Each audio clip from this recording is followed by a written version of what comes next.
Alright guys, welcome to Clinical Focus. This is week 2, so we started up last week and it was a pretty wild week. We've had the fame up and down, we've had emails going everywhere and listeners calling in with topics and it's been pretty wild. So this week we've got myself, Benjamin, and we've got Manda and Johnson in.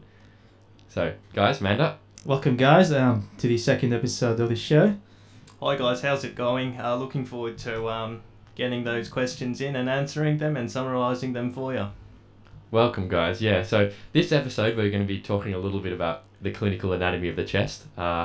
It's going to be pretty wild. We're making history here with this kind of program that we're doing. So let's start with throwing a question with Johnson. Johnson, what have we got? Yeah, so first question to you, Manda, is can you tell me a bit about the parietal pleura and where's it particularly vulnerable to a penetrating injury? Okay, so Johnson got confused there. Johnson was meant to ask me, but we'll continue from there. Yeah, that's fine, Johnson. Yep. So there are three main points of kind of where the parietal pleura is going to be vulnerable to injury in the chest. So we've got the start of the apexes of the lungs, where the apexes extend above the clavicle, and they extend about 2 to 3 centimeters above the clavicle there. So you can imagine a neck injury to the right point with a knife or some sort of penetrating object could pierce the parietal pleura at this point. There is a small second kind of little point of vulnerability, which is just below the xiphoid process of the sternum, but it's only on the right side, and it's a little bit of a projection of the parietal pleura in this area. And I'm going to throw it to Manda for the third point. Yeah, so the third part, or the third area where the parietal pleura is vulnerable to injury, penetrating injury like a stabbing wound, for example, is posteriorly at the costovertebral angle, just below the last rib, the 12th rib. Just remember that penetrating injury, like in a stabbing wound, for example, the penetrating object might go deeper than just the parietal pleura. It might go even deeper to that, to injure the kidney, for example, if we're talking posteriorly, or the liver, or if we're talking to the right side, for example, or the spleen on the left side. So just be mindful of that. If you have a question in the exam, think about other internal organs might be damaged as a result of this trauma. Absolutely. Does that kind of answer your question, Johnson? Yeah, cool. So if I just summarise it, it sounds like there are 3 potential sites for the parietal pleura to be,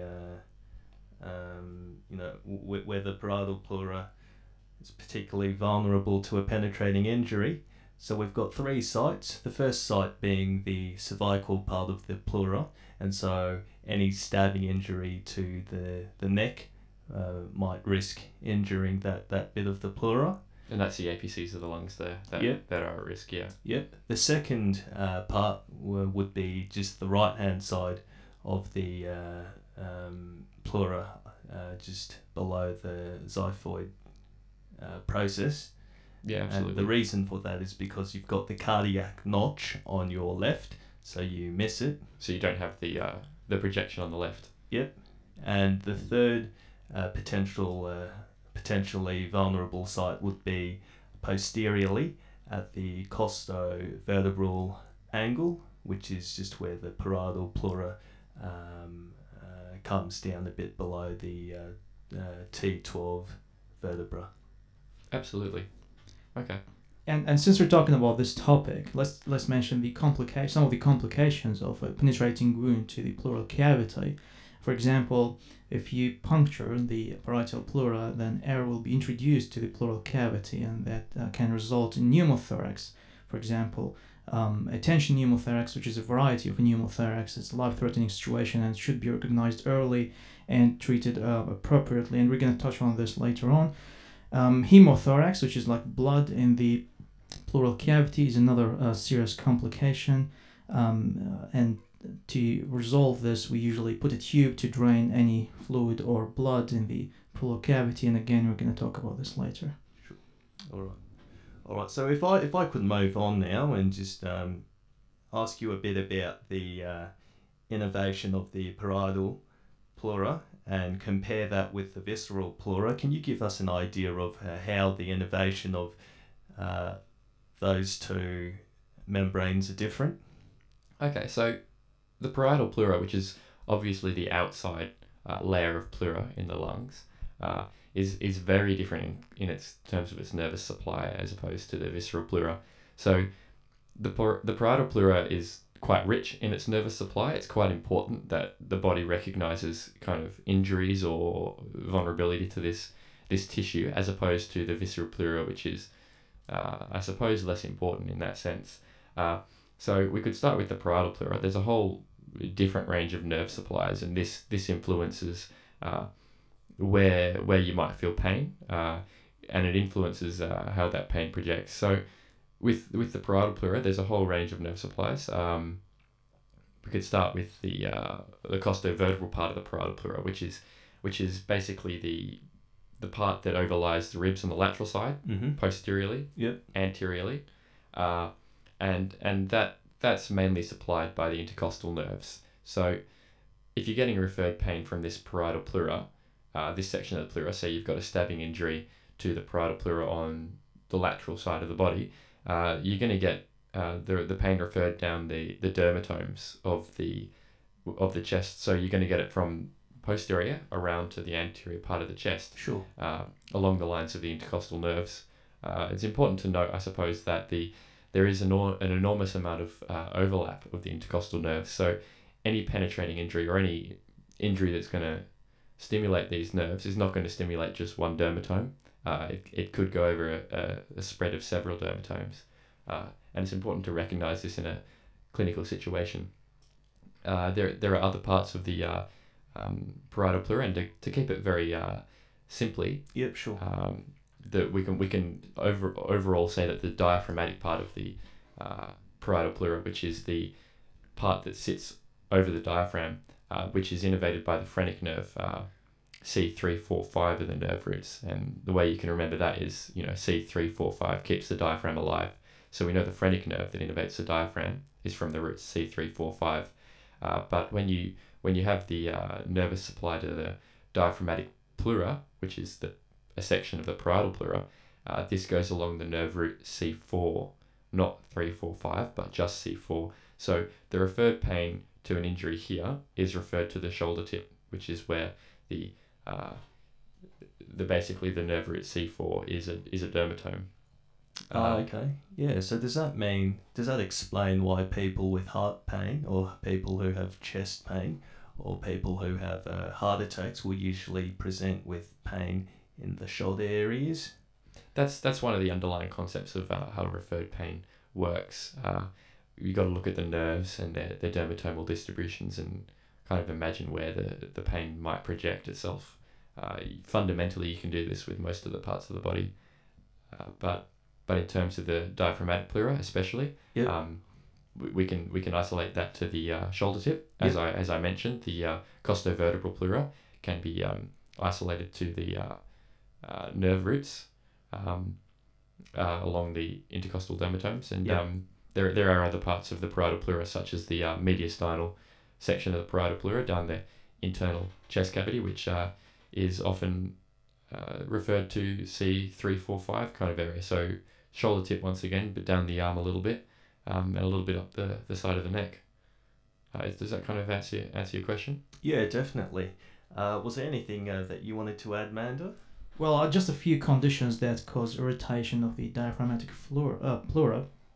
For example, if you have a lower lobe pneumonia, or if you have cancer in the lower part of the pleural cavity, that can cause irritation of the diaphragmatic pleura, and the pain, as you mentioned, Ben, gets referred to the right side or the left side in the shoulder region.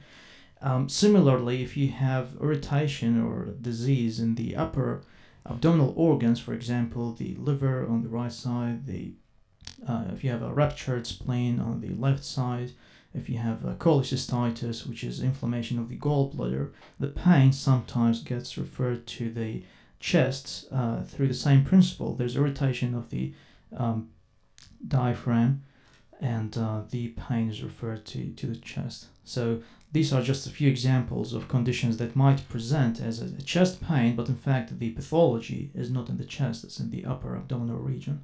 Okay, so just a quick summary then from what I've gathered.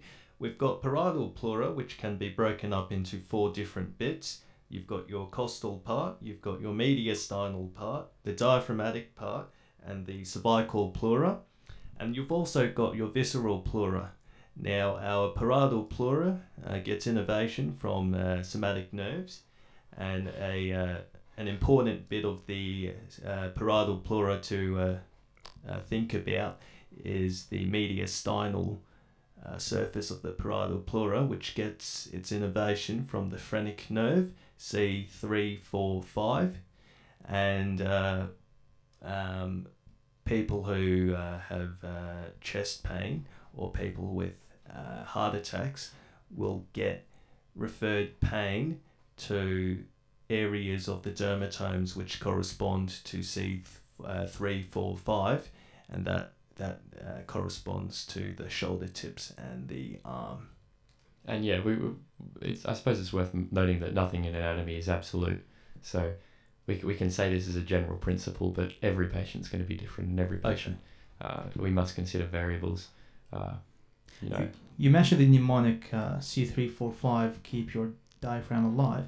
There's actually another mnemonic which is L345, keep your spinal cord alive. And you should remember that when you do a lumbar puncture, remember that you should insert the needle between L3 and L5 levels of the lumbar vertebra. Oh, fantastic.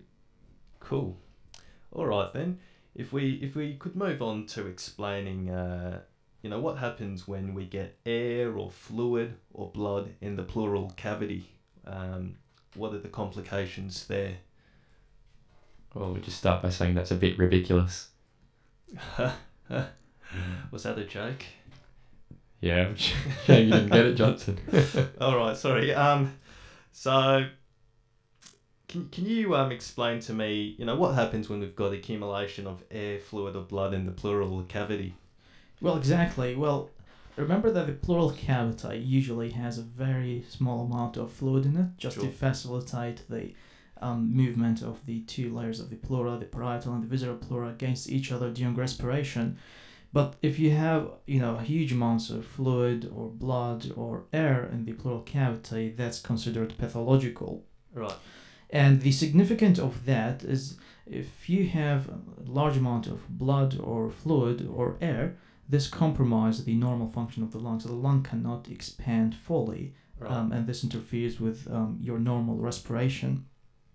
Now, again, we mentioned like the trauma to the chest wall and the how the parietal pleura is vulnerable at certain sites, and that can cause pneumothorax, which is the presence of air inside the pleural cavity.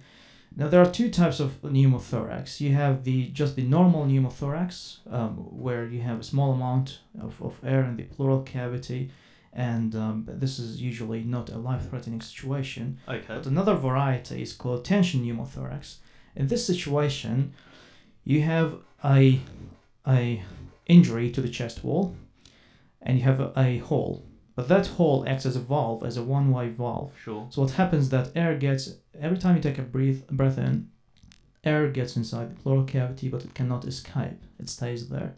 So as air builds up in the pleural cavity, this pushes the lung on the affected side, right, and interferes with its normal expansion. So you have a collapsed lung on the affected hemithorax. Now, how to address this is to insert a chest tube to release the air from that cavity. Right. And there are multiple sites to insert a chest tube. A good site to put it is at the level of the second intercostal space, midclavicular line. Yes. This is one site to put the chest tube. Right. Another site is to put it at the fifth intercostal space at the mid-axillary line. Sure. And less commonly used, you can put the chest tube posteriorly, just below the scapula. Now, once you insert the chest tube, the air inside the hemithorax will get released outside, and the lung will expand to its normal size again. Sure. So what's the complication of not kind of relieving this pressure? Exactly. As the pressure builds up, then the lung, along with the mediastinum, the trachea, and even the heart, is pushed towards the opposite side, and this compromises the ability of the lung to expand. Also, it compromises the ability of the heart to pump efficiently. So again, it's a life-threatening situation. I guess you could say it's a shame that the whole chest can't just get a lung then. Exactly. That's a very good joke. All right, so moving right along, can I just summarise what you've just said? Obviously any accumulation of air fluid or blood in your pleural cavity is bad, and so you need to be draining the pleural cavity if you get anything into it.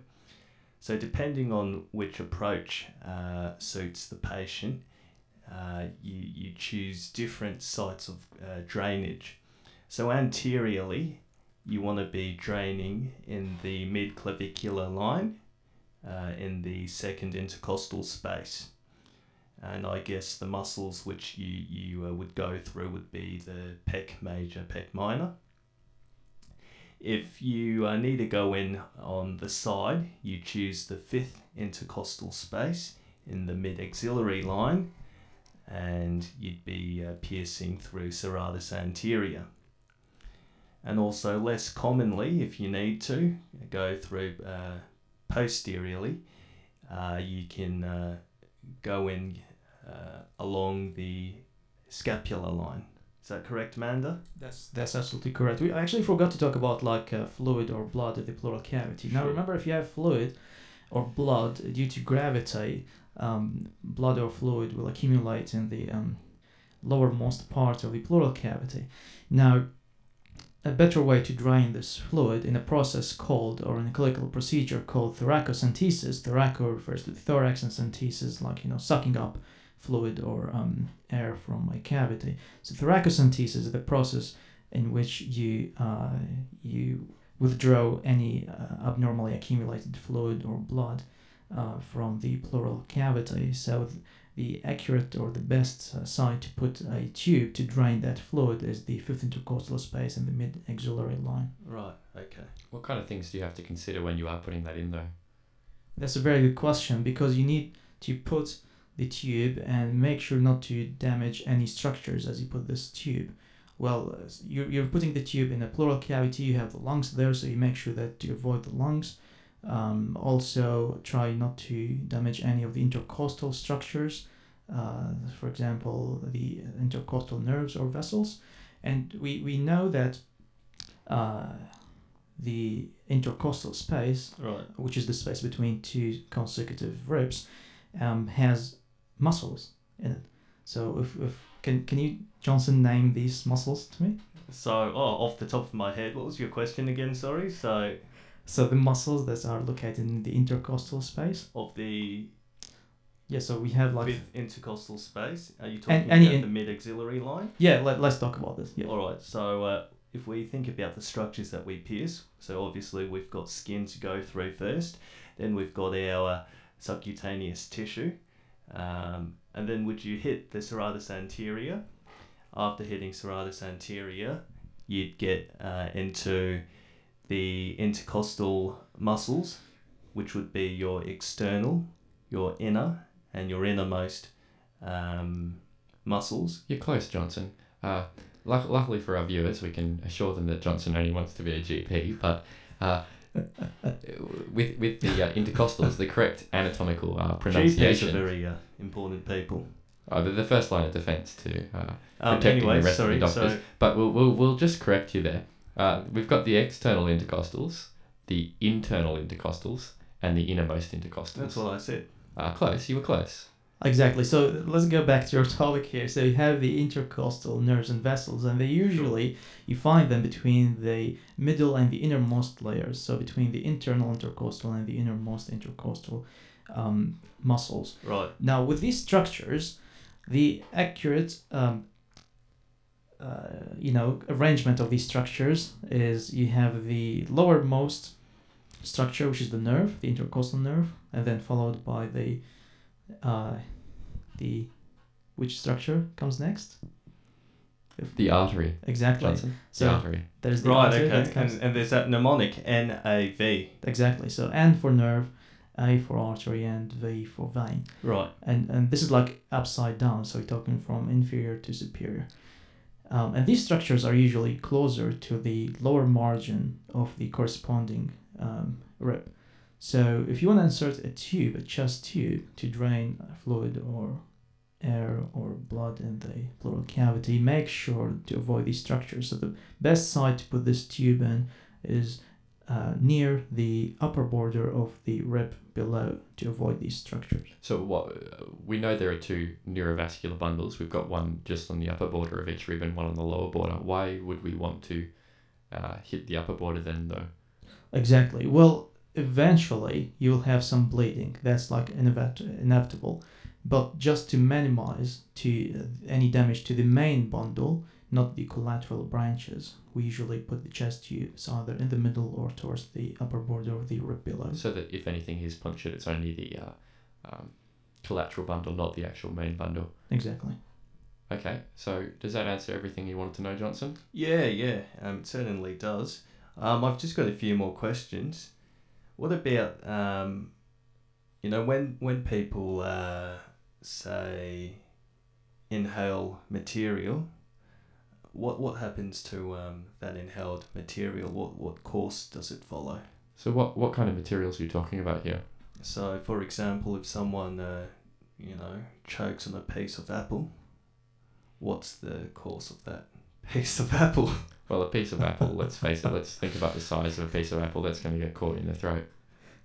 Exactly. How about a peanut? Yeah, okay, so how about the peanut? Yeah, for example, like if you look at the bronchial tree, so you have the trachea, and then do you know at what level the trachea starts to divide into the two main bronchi?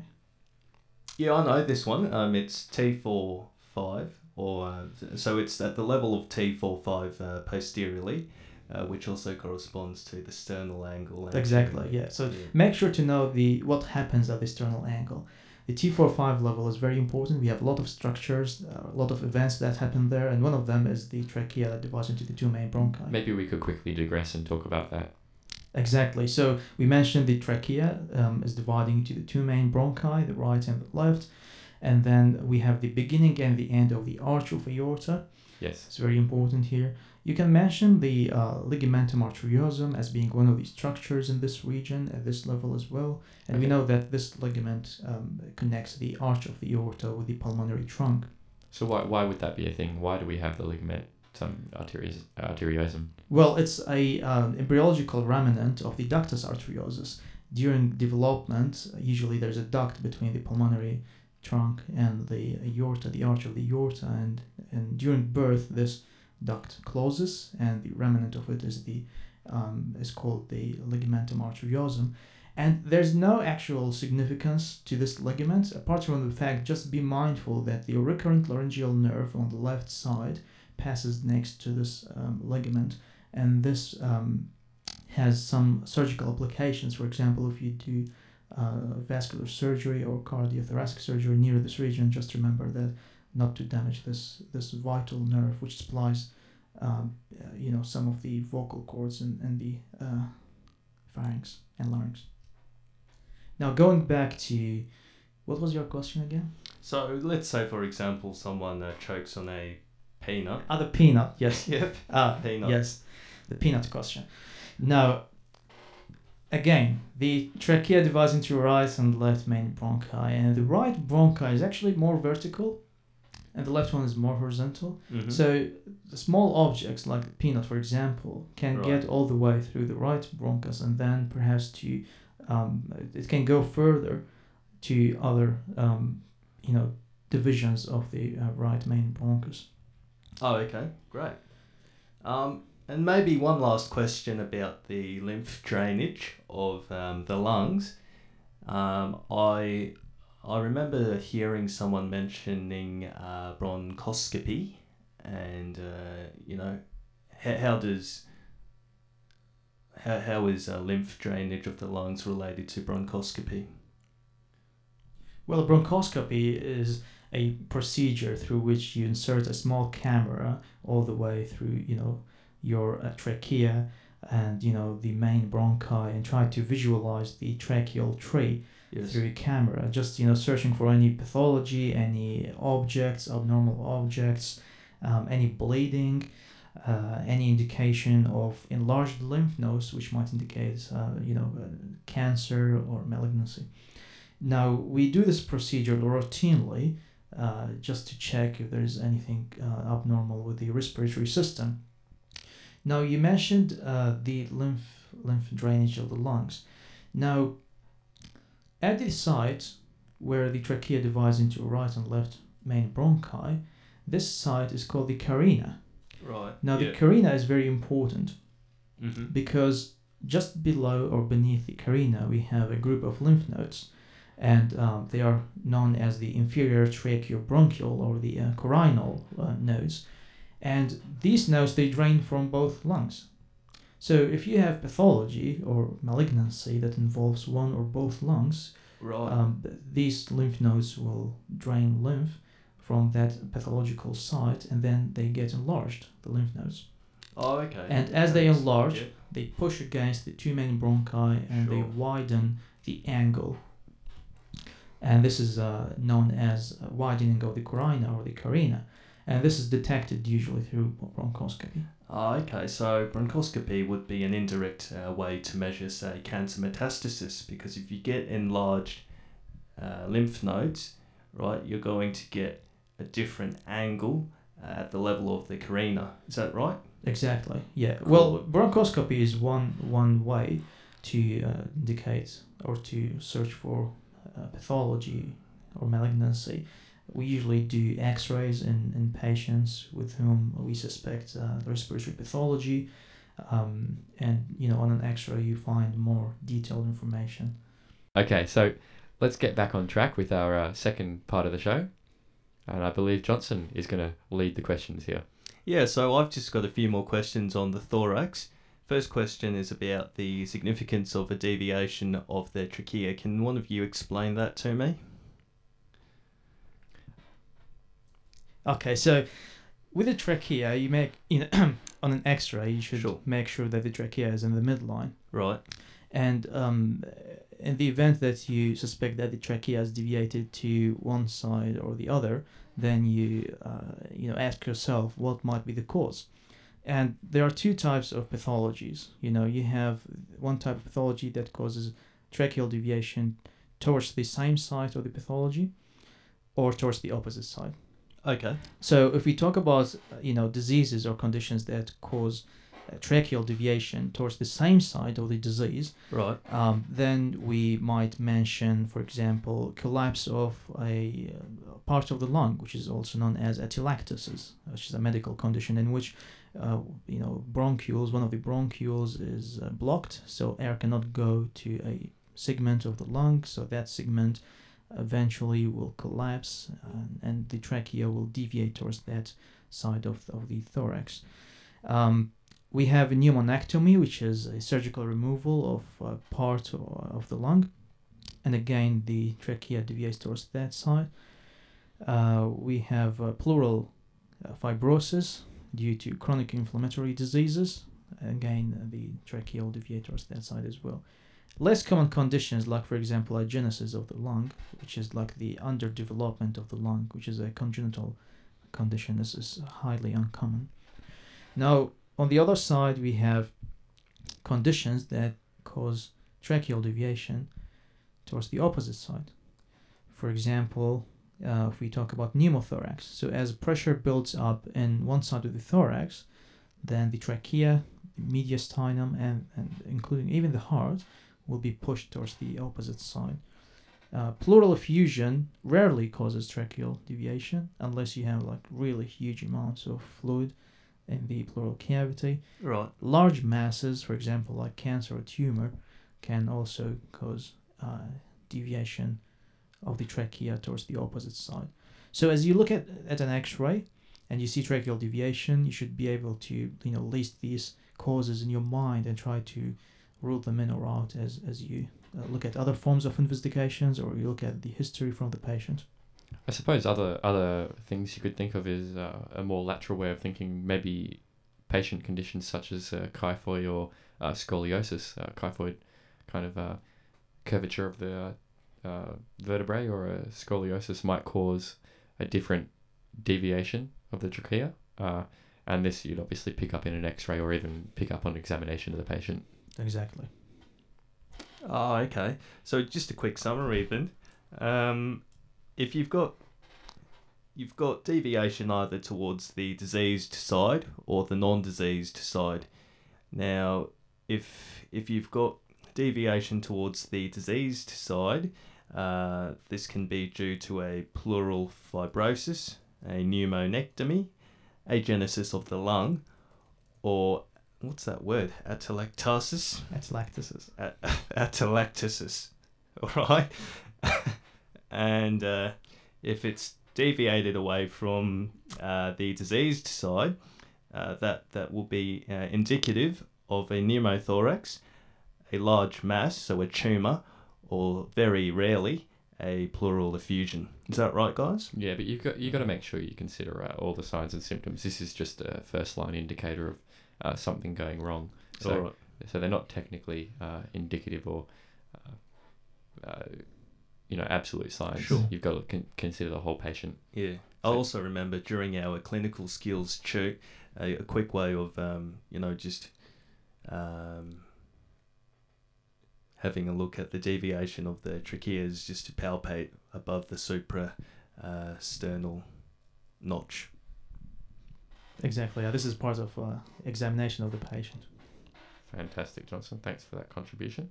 Do you want to make another question, perhaps? Yeah, sure. So what about the normal sites of constriction of the esophagus? Okay, so in the esophagus, we have 5 normal sites of constriction. Now, you can divide these up. We've got 2, which are normal for any kind of tract, any luminal tract. You have one at the start and one at the end of the esophagus, so where the esophagus starts, and one where the esophagus ends. Right. But we also have 3 kind of extra impressions on the esophagus which make a constriction or contraction. One of them being the left main bronchus and its reflection, the aorta, and one which is not really thought of or often considered, especially in anatomy tutorials, is the fact that the diaphragm has a big compression on the esophagus as it travels through the abdominal kind of area. Yep. So with regard to the upper or the most superior constriction of the esophagus, the muscle responsible for that constriction is called the cricopharyngeus muscle, which is a true anatomical sphincter. The lowermost sphincter of the esophagus, which is at the side where the esophagus traverses the diaphragm, it's actually a functional sphincter rather than a true anatomical sphincter, because what we have is a few muscular fibers from the diaphragm just wrapping around the inferior-most part of the esophagus. So maybe we could bring in a little bit of pathology here. What might happen if the left side of the heart, or the left atrium of the heart, becomes enlarged?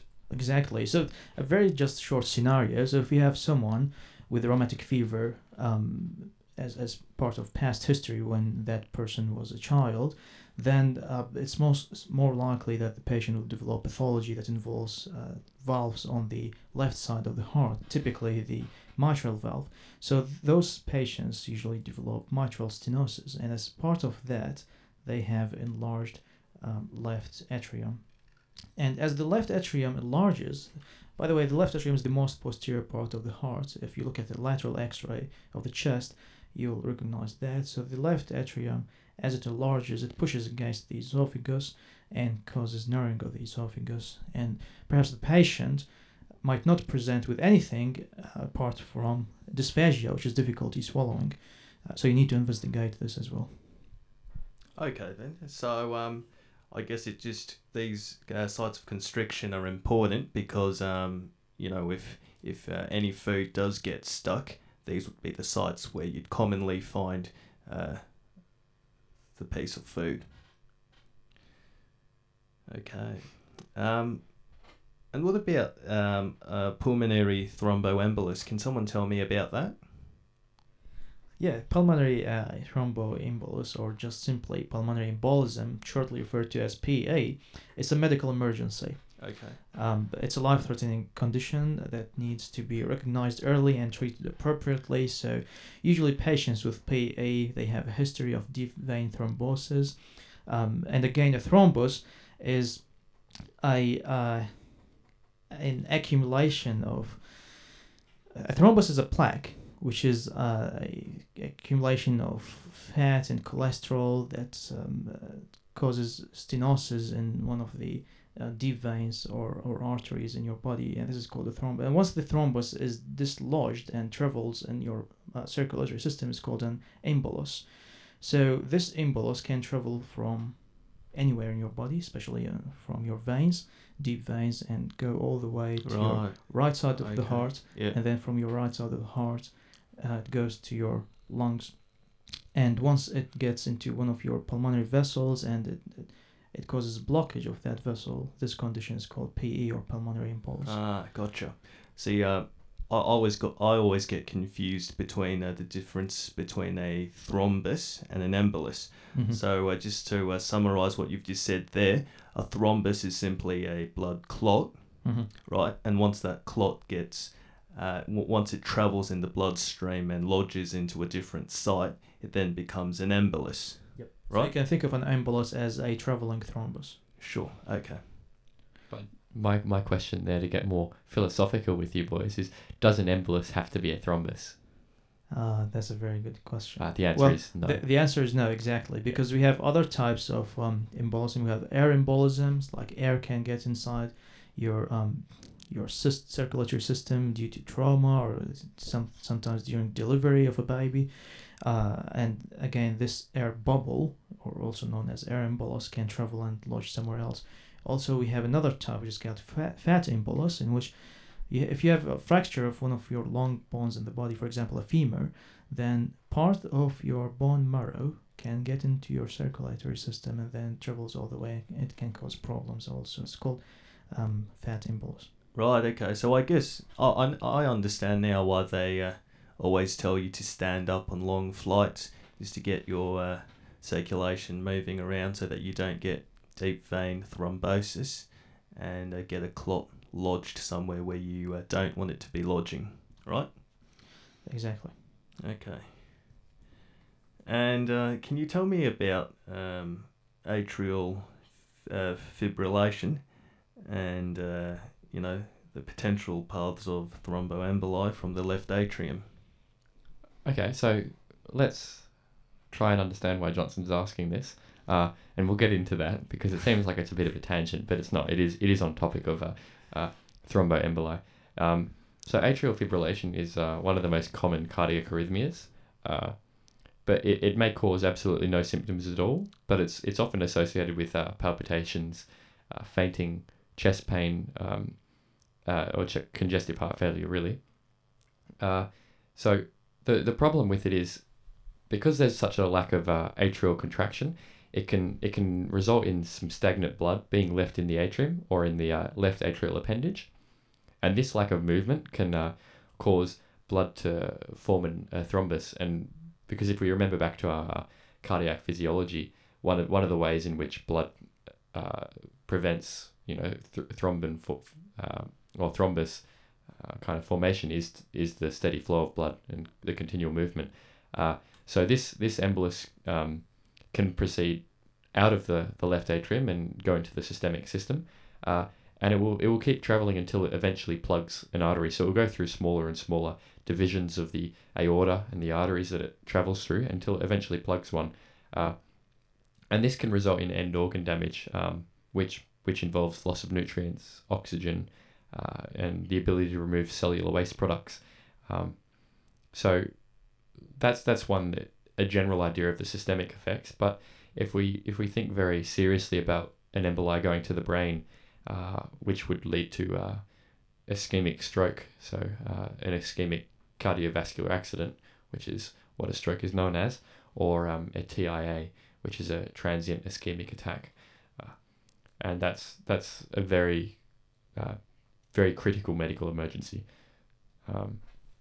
Exactly. Now, a clinical application of that tendency to form a thrombi or emboli is clinically measured through a Virchow's triad, which is like three conditions that must be met for a person to develop thrombosis.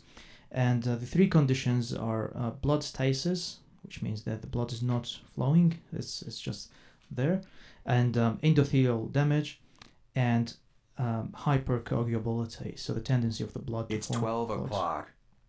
And in this case, in the atrial fibrillation, we have actually blood stasis, so the blood is sitting in the left atrium, is not moving, and it can cause all these problems that Ben mentioned. Okay, great. So I guess, it's the same concept as, say, DVT, when you get a thrombus, a blood clot travelling through your aorta up the brachiocephalic trunk and lodging into either arteries, right? Okay, and what about the thoracic duct? Can you tell me a bit about the thoracic duct and what happens when, say, you either ligate it or you sever it? Okay, so that's an interesting tangent you've taken there, Johnson. But I'll follow this. Typical Johnson. Yeah, typical Johnson thing to do. But let's get abreast of this situation. So the thoracic duct drains the lymph, and it drains an enormous amount of lymph from most of the body. In fact, it drains lymph from the everything below the diaphragm, of course. It drains. Yeah, well, let's consider that it drains everything from the lower part of the diaphragm. That's an enormous amount of lymph fluid that's going to be traveling back. And when the thoracic duct goes up into the sternal plane, it enters the left brachiocephalic vein, usually. It can enter the left subclavian vein. But if we ligate this or sever this, we've got some issues that present. Let's talk about severance. If we cut this, or in some sort of penetrating injury we slice this, or surgical operation we slice it, we've got potentially a large amount of fluids that will build up in the mediastinum or pleural cavity, and this is called a chylothorax, and it has a fatty appearance on the X-ray when you've got a build up of this fluid for obvious reasons. Yeah, so it's actually a very concerning conditions, because once you have lymph in your pleural cavity, this can cause irritation to the pleura and can cause a pleuritis or pleurisy, which is an inflammation of the pleural membranes, and can present as a pleuritic type of chest pain, which is like pain that changes in severity during inspiration and expiration. So, trying to think of some clinical examples off the top of my head as to why it might rupture, if not for physical trauma. We could think of the example of cancer, and a lymphoma could cause some sort of mass or some sort of kind of rupture in the thoracic duct. And then the other thing I think you mentioned, Johnson, was the ligation of the thoracic duct. And if we think of an opposite scenario where now the fluid can't get up, what are we going to have? We're going to have the lower inferior part of the body is going to build up with enormous amounts of lymph fluid. So we're going to get lymphedema in both the legs, and swelling that can actually become quite profound. Yeah. Oh wow, it all makes sense once you explain it. Funnily enough, duh. Anyway, what about cardiac pain and esophageal pain? I've heard that people with heart attacks can present with either cardiac pain or esophageal pain, and that they can mimic each other. Can you tell me a bit about why that's the case? Okay, now cardiac pain typically presents as a retrosternal type of pain. Well, it depends. What do you mean by cardiac pain? Is it like myocardial infarction? Yeah, so let's talk about myocardial infarction, a heart attack. Yep. So myocardial infarction usually presents typically in male adults as a retrosternal type of pain or tightness in the chest that radiates to the left shoulder and left arm. This is a typical presentation. But again, if you look at other types of patients, like for example in women, in old patients and in diabetic patients, they have atypical presentation. They might present with shortness of breath, nausea, vomiting. They might present with epigastric type of pain or just heartburn. So they perhaps they won't describe any pain in the chest, and that's needs to be recognized. Now, that's myocardial infarction, the typical presentation of it. With regard to the esophageal pain, now that type of pain is usually a heartburn. So it's epigastric tenderness associated with nausea and vomiting. Right. It's difficult to differentiate between the two things. So if a patient presents with chest pain or chest discomfort right. in the emergency department, then you need to make sure that they don't have a life-threatening condition before you proceed. Okay, so one of the ways we can try and understand why it's hard to differentiate is to think that anatomical principles, both of these viscera, the esophagus and the heart, are both unpaired organs in the midline of the body, which means that they both receive a bilateral nerve supply. So if we were thinking of paired viscera on opposite sides of the body, they're going to receive a unilateral nerve supply to that side of the body. But because they are an unpaired viscera in the midline of the body, they're going to receive the bilateral supply. So the referred pain to these viscera is going to fire out of both these nerves, and it's going to fire simultaneously. So you're going to get the pain referred to the midline.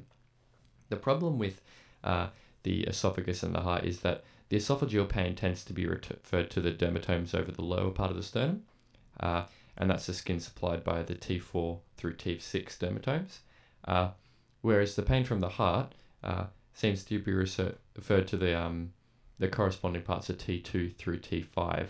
Now, the issue you can sort of guess at here, Johnson, is that we've got an overlap of a shared area of the T4-5 segments, and that's why we can make the assumption that the esophagitis, as an example, and angina as an example of heart pain, might mimic each other.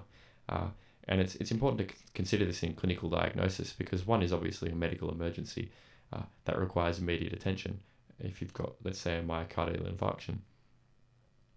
Right, okay, yeah. So I guess the reason is because you've got your cardiac plexus as well as your esophageal plexus, and there's an overlap of nerve fibres supplying both plexus, and so the referred pain gets referred over the same area. And of course, in an emergency setting, you wouldn't rely only on the presentation. You would do other forms of investigation to make sure that your diagnosis is right. Okay, so I think that kind of wraps up what we wanted to speak about today.